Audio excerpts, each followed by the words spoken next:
ఇరిగి బోర్ల పడ్డాడు మా కార్యకర్తల దెబ్బకు.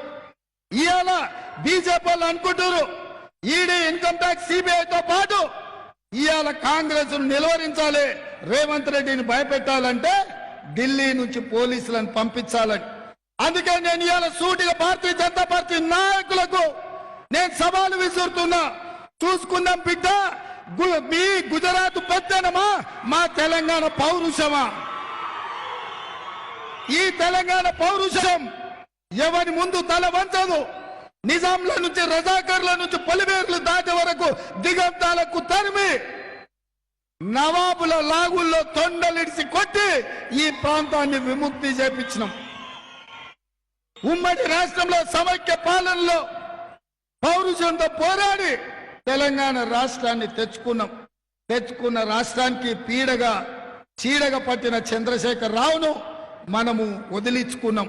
అందుకే మిత్రులారా, ఇవాళ నేను ఒక మాట చెప్పదలుచుకున్నా. ఎవరైనా ఈ దేశంలో ఎవరు వచ్చినా బీసీలు, ఎస్సీలు, ఎస్టీల రిజర్వేషన్లకు కాంగ్రెస్ పార్టీ అండగా నిలబడ్డది. ఇవాళ ఈ రాష్ట్రంలో ఇక్కడ ఎవరు భయపడటం లేడు. ఢిల్లీ పోలీసులను కాదు, సరిహద్దుల్లో ఉన్న సైన్యాన్ని తెచ్చుకో, నీ మొత్తం గుజరాత్ ను దించు బిడ్డ. ఎట్లా వస్తారో చూస్తా తెలంగాణలో. మీరు అనుకుంటారో మీ చేతుల అధికారం ఉంది కదా అని ఢిల్లీ పోలీసులను పంపించాలని.